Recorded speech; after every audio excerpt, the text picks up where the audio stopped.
एक तारीखों जे टळी रही है एमां कोईने कोई कारण है। हवे चैतर वसावाने जामीन नहीं मळ्या। 11 सप्टेम्बरना रोज तेमनी सुनावणी हाथ धरवामां आवनार छे। तो ए सुनावणीनी अंदर विक्रम चौधरीए महत्वपूर्ण दलीलो करे तेवी शक्यताओ व्यक्त करवामां आवी रही छे। चैतर वसावाना समर्थको ए रोड पर उतरी आवे छे।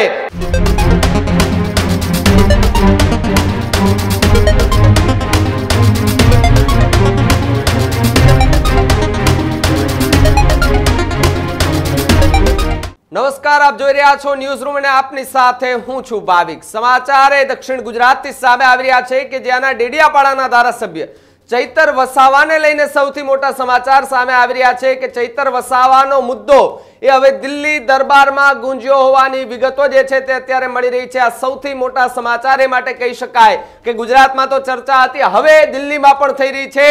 चैतर वसावाने लईने सौथी मोटा समाचार न्यूज रूम पर आपनी साथे लईने आव्यो छुं। चैतर वसावानी जामीन अर्जीने लई आ सौथी मोटा समाचार अत्यारे मळी रह्या छे।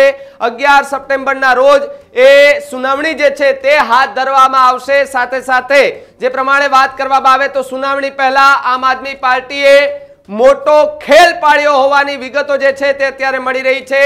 हाईकोर्टमां हवे विक्रम चौधरी ए केस लड़शे तेवी वात सामे आवी रही छे। साथे साथे सुप्रीम कोर्टना सीनियर एडवोकेट जे छे ते कहेवाय छे ते हवे केस आ लड़वानी वात जे छे ते सामे आवी रही छे। एडवोकेट विक्रम चौधरी आ केसमां दलीलो करशे तेवी पण विगत मळी रही छे। चैतर वसावाना वकील तरीके ए कोर्टमां जशे। चैतर वसावाने जामीन जे मळवानी वात छे तेने लईने ए दलीलो जे छे ते कोर्टमां करशे तेवी पण विगत मळी रही छे। ए माटे ज आ चैतर वसावाने लईने सौथी मोटा समाचार कही शकाय, कारण के छेल्ला કેટલાય દિવસોથી ચૈતર વસાવા કે જે જેલમાં બંધ છે અને તેના ઉપર એવા આરોપ છે કે તેમણે ભારતીય જનતા પાર્ટીના नेता संजय वसावा पर जान लेवा हुमलो कर्यो हतो, तेमने जानथी मारी नाखवानो प्रयत्न कर्यो हतो। आ प्रकारनो केस नोंधायो हतो। त्यारबाद चैतर वसावानी धरपकड़ करवामां आवी हती। धरपकड़ थया बाद ए गुजरातनुं राजकारण तो छे गरमायेलुं छे, परंतु दक्षिण गुजरातमां पण कंईक नवा जूनी जोवा मळी रही छे। चैतर वसावाना समर्थको ए रोड पर उतरी आवे छे तो बीजी तरफ भारतीय जनता पार्टी एमना पर आरोप प्रति आरोपो लगावे छे अने कहे छे के जे खोटा काम करशे एमने जेलमां रहेवुं पड़शे। तो बीजी तरफ आम आदमी पार्टीना नेताओ पण एवुं कहेता होय छे के भारतीय जनता पार्टी क्यां सुधी चैतर वसावाने जेलमां राखशे। जो जामीन अर्जी नहीं मंजूर थती तो एनु एक मुख्य कारण भारतीय जनता पार्टी होवानो आरोप आम आदमी पार्टी द्वारा लगावामां आवतो होय छे। परंतु हवे एवी जे वात सामे आवी रही छे के आ आखी घटनामां जे कही शकाय के वात जे छे ए दिल्ही दरबारमां पण गुंजी छे ने त्यांथी एक सीनियर एडवोकेट सुप्रीम कोर्टना सीनियर एडवोकेट जे छे ते हवे एमनो केस लड़वा माटे तैयारी करी रह्या होवानी विगतो मळी रही छे। न्यूज रूम थी मारी साथे मारा सहयोगी प्रदीप कचिया जोड़ाया छे। प्रदीप, जे रीते चैतर वसावाने लईने अनेक चर्चाओ थई, કેટલી કોર્ટમાં દલીલો થઈ, જામીન અરજી ના મંજૂર થઈ ને વધુ એમને મુશ્કેલી જે છે તેમાં સતત વધારો જોવા મળતો હતો, પરંતુ હવે એક એવા સમાચાર કે વિક્રમ ચૌધરી નામના એડવોકેટ સિનિયર એડવોકેટ છે એ ચૈતર વસાવાનો કેસ લડવા માટે તૈયારી કરી રહ્યા છે। बिल्कुल भाविक, अत्यारे आ सौथी मोटा समाचार अने खास ए आम आदमी पार्टी अने चैतर वसावा अने तेमना परिवारने माटे एक तरफ जोवा जईए तो ए राहतना समाचार कही शकाय। सुप्रीम कोर्टना एडवोकेट ए विक्रम चौधरी जे छे सीनियर एडवोकेट छे। अत्यार सुधीनी अंदर तेओ सुप्रीम कोर्ट में अनेक एवा केसो तेओ लड़ी चूक्या छे।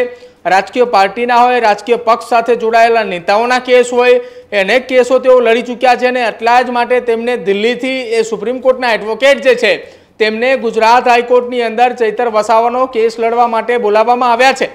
ભૂતકાળની અંદર જો વાત કરવામાં આવે તો ચૈતર વસાવાની આખી આ ઘટનાની શરૂઆત 5 જુલાઈના રોજથી થાય છે કે જ્યાં ડેડિયાપાડાની અંદર એક એટીવીટીની બેઠક હતી। એ બેઠક દરમિયાન બોલાચાલી થાય છે અને ફરિયાદની અંદર જે ઉલ્લેખ કરવામાં આવે છે જેમાં ચૈતર વસાવાની સામે ફરિયાદની અંદર એક મહિલાને અપશબ્દો બોલવા સાથે જ ભારતીય જનતા પાર્ટીના નેતા સંજય વસાવાને જાનથી મારી નાખવાની કોશિશ, એટલે કે જે છૂટો ગ્લાસ ફેંક્યો હતો તેને લઈને આખી આ ઘટનામાં કલમો દાખલ થઈ છે। તેમની સામે ફરિયાદ અંતર્ગત કેસ થયો છે અને કેસની અંદર જ્યારે તેમને કોર્ટની અંદર હાજર કરવામાં આવ્યા હતા એ દરમિયાન પણ મોટી બબાલ સર્જાઈ હતી, દલીલો થઈ હતી। બબાલ એટલા માટે કે ગોપાલ ઇટાલિયા કોર્ટની બહાર હતા, તેમને અંદર ન જવા દેવામાં આવ્યા, એ વાતને લઈને બબાલ થઈ। દલીલો કોર્ટની અંદર અનેક પ્રકારની થઈ કે ચૈતર વસાવાને જામીન કેમ ન મળે હવે આ તમામ વાતોની વચ્ચે અત્યારે સૌથી મોટા સમાચાર સામે આવી રહ્યા છે। સુપ્રીમ કોર્ટના એડવોકેટ વિક્રમ ચૌધરી આ કેસને લીડ કરવાના છે। એટલે કે હવે જ્યારે આગામી 11 સપ્ટેમ્બરના રોજ ગુજરાત હાઈકોર્ટમાં ચૈતર વસાવાની જામીન અરજીને લઈ સુનાવણી હાથ ધરવામાં આવનાર છે, એ સુનાવણીમાં હવે સુપ્રીમ કોર્ટના સિનિયર એડવોકેટ વિક્રમ ચૌધરી ઉપસ્થિત રહેવાના છે। આ માહિતી આમ આદમી પાર્ટીના વડોદરાના ગ્રામ્યના એ નેતાઓ જે છે તેમણે પત્રકાર પરિષદ કરીને માહિતી આપી હતી અને દરમિયાન તેમણે કહ્યું હતું કે વિક્રમ ચૌધરી અત્યાર સુધીમાં અનેક એવા કેસો તેઓ લડી ચૂક્યા છે। એ દિલ્હીની અંદર સુપ્રીમ કોર્ટની અંદર એ રાજકીય પાર્ટી સાથે જોડાયેલા હોય, રાજકીય નેતાઓ સાથે જોડાયેલા હોય, એ ખૂબ મોટા કેસો તે આ પ્રકારના લડી ચૂક્યા છે। તેમાં હવે તેઓ ચૈતર વસાવાનો પણ કેસ લડવાના છે, આ પ્રકારની વાત એ તેમના દ્વારા કહેવામાં આવી હતી। હવે જ્યારે ચૈતર વસાવાનો કેસ એ સિનિયર એડવોકેટ વિક્રમ ચૌધરી જ્યારે લડવા માટે એ કોર્ટની અંદર જશે ત્યારે સૌ કોઈ રાહ જોઈ રહ્યા છે કે કોર્ટરૂમમાં કયા પ્રકારની દલીલ થશે। ભાવિક, એક વાત એ પણ સામે આવી છે, ભરૂચ અને નર્મદા જિલ્લાના આમ આદમી પાર્ટીના નેતાઓનું તો એવું પણ કહેવું છે કે જ્યારે 28 ઓગસ્ટના રોજ ચૈતર વસાવાની જામીન અરજીને લઈને સુનાવણી હાથ ધરવામાં આવી હતી, એ દરમિયાન પણ સુપ્રીમ કોર્ટના સિનિયર એડવોકેટ વિક્રમ ચૌધરી ઉપસ્થિત હતા। તેમણે અનેક એવી દલીલો પણ કરવા માટેની તૈયારી દર્શાવી હતી, પરંતુ વકીલોએ હડતાળ ઉપર હોવાના કારણે આ કેસની સુનાવણી હાથ ધરવામાં નહોતી આવી। અને બીજી એક વાત, એ તમામ જે આમ આદમી પાર્ટીના નેતા છે ભરૂચ અને નર્મદા જિલ્લાના વડોદરા ગ્રામ્ય વિસ્તારના, એમને આક્ષેપો એ વકીલોની સામે પણ લગાવ્યા હતા।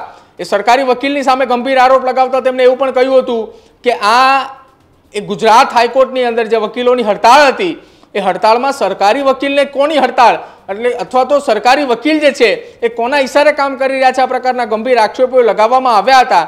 જો એ હડતાળ દરમિયાન સરકારી વકીલે હાજર રહ્યા હોત તો આમ આદમી પાર્ટીના નેતાઓ તો એવો પણ દાવો કર્યો હતો કે ચૈતર વસાવાને જામીન મળી ગયા હોત, પરંતુ ખેર હવે ચૈતર વસાવાને જામીન નથી મળ્યા। 11 સપ્ટેમ્બરના રોજ તેમની સુનાવણી હાથ ધરવામાં આવનાર છે, તો એ સુનાવણીની અંદર વિક્રમ ચૌધરીએ મહત્વપૂર્ણ દલીલો કરે તેવી શક્યતાઓ વ્યક્ત કરવામાં આવી રહી છે। અને આ તમામની વચ્ચે વિધાનસભાનું સત્ર પણ એ 11 સપ્ટેમ્બરે ભાવિક પૂર્ણ થઈ જવાનું છે, એટલે કે વિધાનસભા સત્રની અંદર પણ ચૈતર વસાવા એ હાજર નહીં રહી શકે એ પ્રકારના પૂરેપૂરા સંકેત અત્યારે સામે આવી રહ્યા છે। પ્રદીપ, એક વાત એ પણ સામે આવી રહી છે કે આમ આદમી પાર્ટીના નેતાઓ, કાર્યકર્તાઓ અને ત્યાંના જેમના સમર્થકો છે ચૈતર વસાવાના, તેમના દ્વારા એવું કહેવામાં આવ્યું હતું કે આગામી એટલે કે ઓગસ્ટ મહિનો જે આવે છે, ઓગસ્ટ મહિનો પૂરો થાય એટલે પછી નવો મહિનો આવે છે, તેમાં 10 તારીખની વચ્ચે કોઈ 1 તારીખે મોટી સભાનું આયોજન કરવાનું છે। આ પ્રકારની વાત એમના એ ચૈતર વસાવાના સમર્થનમાં રેલી અથવા તો એક મોટું સભાનું આયોજન કરવાની વાત હતી। જો કે ગઈકાલે સાંજે ન્યૂઝરૂમમાં આમ આદમી પાર્ટીના મહિલા નેતા રાધિકા રાઠવા કે તેમની સાથે જ્યારે વાતચીત કરવામાં આવી ત્યારે એવી વાત સામે આવી કે એ કાર્યક્રમ મોકૂફ રાખવામાં આવ્યો છે। એટલે સ્વાભાવિકપણે કે એ લોકોને એટલો વિશ્વાસ હશે કે આ એડવોકેટને અમે હાયર કર્યા છે, ચૈતર વસાવાની લડત લડવા માટે એમને અમે એડવોકેટ તરીકે એમને કોર્ટમાં અમે મોકલે છે, એટલે એ જીતીને બહાર આવશે અને ચૈતર વસાવા જે છે તેમને જામીન મળી જશે, એટલે આ પ્રકારનું પણ એમનું આયોજન હોય।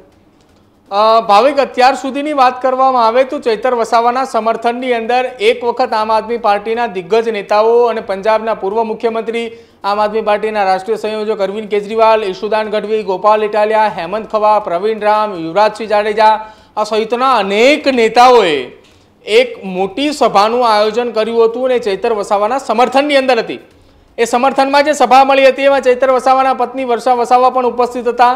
તેમને વડોદરાની સેન્ટ્રલ જેલની અંદર બંધ ચૈતર વસાવાના દ્વારા લખાયેલો એક પત્ર પણ ત્યાંના લોકોને સંભળાવ્યો। ચૈતર વસાવાનો એ પત્ર સાંભળીને ત્યાંના લોકોએ ચિચારીઓ પણ બોલાવી હતી અને તમામ લોકો સમર્થનની અંદર હતા। હવે ચૈતર વસાવા જે જેલની અંદર બંધ છે તેને લગભગ ભાવિક 2 મહિના એટલે કે 60 દિવસની આસપાસનો સમય વીતી ચૂક્યો છે, હજુ પણ તેઓ જેલમાંથી બહાર નથી આવ્યા। તેમની જામીન અરજીને લઈને સુનાવણીઓની તારીખો ટળી રહી છે। એ તારીખો જે ટળી રહી છે એમાં કોઈને કોઈ કારણ છે। પહેલી વખત ગુજરાત હાઈકોર્ટની અંદર તારીખ આવી એ દરમિયાન સરકારી વકીલે સમય માંગ્યો હતો, બીજી વખત જ્યારે તારીખ આવી, સમય આવ્યો, મુદત પડી, એ દિવસે તેમનો કેસનો નંબર ન લાગ્યો, ત્રીજી વખત તારીખ આવી એ દરમિયાન એફિડેવિટ રજૂ કરવાની વાત એ સામે આવી, ચોથી વખત જ્યારે નંબર આવ્યો એટલે કે 28 ઓગસ્ટના રોજ એ દિવસે ગુજરાત હાઈકોર્ટની અંદર જસ્ટિસ સંદીપ ભટ્ટની જે ટ્રાન્સફર થઈ છે, બદલી થઈ છે, એમના સમર્થનની અંદર જે હડતાળ હતી એ હડતાળના કારણે આ કેસની સુનાવણી ટળી હતી અને હવે નવી તારીખ આવી છે 11 સપ્ટેમ્બર। 11 સપ્ટેમ્બરની તારીખ આવતાની સાથે જ આમ આદમી પાર્ટીના કેટલાક નેતાઓ એવું કહી રહ્યા છે કે ચૈતર વસાવાએ ગુજરાત વિધાનસભાના ચોમાસા સત્રની અંદર પ્રવેશ ન કરે એટલા માટે આ આખું કાવતરું ઘડવામાં આવ્યું હોવાની વાત છે। પરંતુ ભાવિક, આ ન્યાય પ્રણાલી છે, ન્યાય પ્રણાલી ઉપર તમામ લોકોએ ભરોસો રાખવો જોઈએ। ન્યાય મળે છે એ વાત હકીકત છે અને આમ આદમી પાર્ટીના નેતાઓ પણ જાણે છે, કેમ કે દિલ્હીની અંદર તેમના નેતાઓએ 1 મહિના, 2 મહિના, 3 મહિના, કેટલાક નેતાઓએ 1.5 વર્ષે જેલની અંદરથી બહાર આવ્યા છે, તમામની સામે કેસો થયા છે। જ્યારે જેલની બહાર આવે ત્યારે તેમને ન્યાય પ્રણાલી ઉપર ભરોસો પણ આવ્યો છે, તેઓ નિવેદન પણ આપ્યા છે કે અમને ન્યાય પ્રણાલી ઉપર ભરોસો હતો અને અમારું આખી કેસની અંદર અમારો છુટકારો થયો છે। તો આ કેસની અંદર પણ એમને ન્યાય પ્રણાલી ઉપર ભરોસો રાખવો પડશે।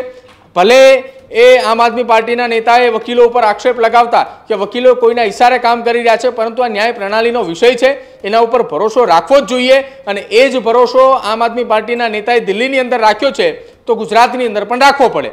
હવે વાત જે સભાની આપ કરી રહ્યા હતા, એ સભાની અંદરની વાત એવી છે કે 10 દિવસની અંદર 1 સપ્ટેમ્બરથી લઈને 10 સપ્ટેમ્બરના વચ્ચે એક વખત સભાનું આયોજન કરવામાં આવે એવી શક્યતાઓ વ્યક્ત કરવામાં આવી હતી। એક તારીખ પણ સામે આવી હતી કે 1 સપ્ટેમ્બરના રોજ ચૈતર વસાવાના સમર્થનની અંદર એક જાહેર સભાનું આયોજન કરવામાં આવે। ઈસુદાન ગઢવી, ગોપાલ ઇટાલિયા, હેમંત ખવા, સુધીર વાઘાણી, આમ આદમી પાર્ટીના ધારાસભ્યો, આમ આદમી પાર્ટીના પ્રદેશના દિગ્ગજ નેતાઓ પણ ઉપસ્થિત રહ્યા, આ પ્રકારની ચર્ચાઓ હતી। પરંતુ જે ન્યૂઝરૂમને આપેલા એક્સક્લુઝિવ ઇન્ટરવ્યુમાં રાધિકા રાઠવાએ જે વાત કરી કે હવે તેમને મુલતવી રાખી છે, તો ભાવિકે જે સભા એ મુલતવી રાખવાનું કારણ એક એ પણ હોઈ શકે કે જે વિક્રમ ચૌધરી કે જો એડવોકેટ તરીકે જેમને અપોઇન્ટ કર્યા છે ચૈતર વસાવાના જામીન મળે તે માટે, તો એ કેસની અંદર હવે નવા ખુલાસાઓ અથવા તો દલીલોના આધારે અથવા તો આ કેસને સ્ટડી કર્યા બાદ વિક્રમ ચૌધરીએ દાવા સાથે કહ્યું હોય કે 11 તારીખે તેમના જામીન મંજૂર થઈ જવાના છે। અને જો 11 તારીખે તેમના જામીન મંજૂર થાય છે ભાવિક, ભૂતકાળની અંદર તમે પણ એ સભા જોઈ છે, ચૈતર વસાવાએ વન વિભાગના અધિકારી સાથે બોલાચાલી થઈ હતી, મારઝૂડ થઈ હતી, એ દરમિયાન તેઓ જેલમાંથી છૂટ્યા બાદ કયા પ્રકારના દ્રશ્યો એ ડેડિયાપાડાની અંદર જોવા મળ્યા હતા। કદાચ ભાવિક આ વખતે એના કરતાં પણ અલગ પરિસ્થિતિ એટલે કે વધુમાં વધુ લોકો એમની સાથે જોડાય તેવી શક્યતાઓ વ્યક્ત કરવામાં આવી રહી છે।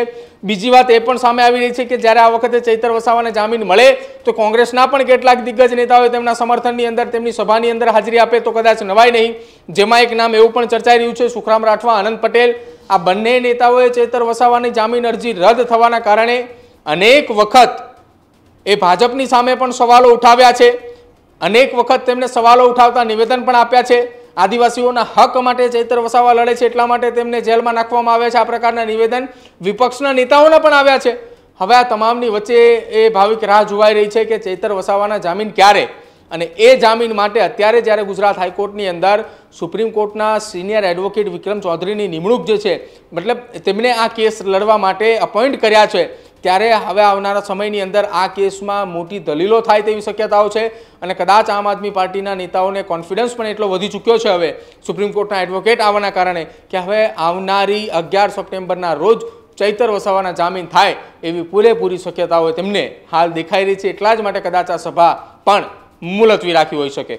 જી પ્રદીપ, ખૂબ ખૂબ આભાર જોડાવા બદલ। તો જે પ્રમાણે ચૈતર વસાવાને લઈને આ સૌથી મોટા સમાચાર કહી શકાય, કારણ કે આજથી લગભગ 2.5 વર્ષ પહેલા, મને જ્યાં સુધી ખ્યાલ છે ત્યાં સુધી 2.5 વર્ષ પહેલા પણ એક એવી ઘટના બની હતી જેમાં ચૈતર વસાવા ફરાર હતા, પોલીસ એમને શોધી રહી હતી। એ જ દરમિયાન રાત્રિના સમાચાર મળે છે કે આવતીકાલે ચૈતર વસાવા પોલીસ સમક્ષ હાજર થવાના છે। ત્યારે મેં પણ ખુદ ડેડિયાપાડા હાજર હતા, તે સમયે ત્યાં જનમેદની એટલી મોટી હતી, ચૈતર વસાવાને પકડવા માટે એટલે કે ત્યાંથી લઈ જવા માટે જે પોલીસનો બંદોબસ્ત ગોઠવવામાં આવ્યો હતો, એ પોલીસને પણ ત્યાં પરસેવો છૂટી ગયો હતો, એ પ્રમાણની સ્થિતિનું ત્યારે નિર્માણ થયું હતું। ત્યારે આ વખતે તો પોલીસ એ જાતે પોલીસ સ્ટેશનમાંથી લઈ જઈ અને એના દ્રશ્યો પણ જે છે તે સામે આવ્યા હતા, ત્યારે પણ એ જ પ્રકારની જનમેદની જોઈ હતી, આક્રોશ જોયો હતો એમના સમર્થનમાં કે ચૈતર વસાવાને અહીંયાથી તમે કેવી રીતે લઈ જાવશો, એને શું ગુનો કર્યો છે। સાથે જ આરોપ એવા પણ છે આમ આદમી પાર્ટીના ડેડિયાપાડાના જે ધારાસભ્ય છે ચૈતર વસાવા, એમના સમર્થકોના એવા પણ આરોપ છે કે ભારતીય જનતા પાર્ટીમાં કેટલાય એવા નેતાઓ છે કે જેની ઉપર કેટલાય મોટા કેસ છે, એને જામીન મળી જાય છે તો પછી ડેડિયાપાડાના ધારાસભ્ય ચૈતર વસાવા સામે તો પુરાવા પણ નથી મારવાના, તો છતાં પણ એમને જામીન નથી મળતા, એ પ્રકારની વાત અત્યારે એ પ્રકારના આરોપો જે છે તે ડેડિયાપાડાથી સામે આવી રહ્યા છે। આખી ઘટના કે જેની અંદર ચૈતર વસાવાની એ 11 તારીખે હવે સુનાવણી જે જામીન અરજી માટેની જે સુનાવણી હાથ ધરવામાં આવવાની છે તેમાં હાઈકોર્ટના સિનિયર વકીલ જે છે તે પણ ઉપસ્થિત રહેવાના છે અને દલીલો કરવાના છે. હવે 11 તારીખે ખબર પડે કે ચૈતર વસાવાની મુશ્કેલીમાં વધારો થાય છે કે પછી ચૈતર વસાવાને એ રાહત મળે છે. આ સમાચારમાં અત્યારે બસ એટલું જ. GTPL 285 નંબર પર જોતા રહેજો ન્યૂઝ રૂમ ગુજરાત. નમસ્કાર.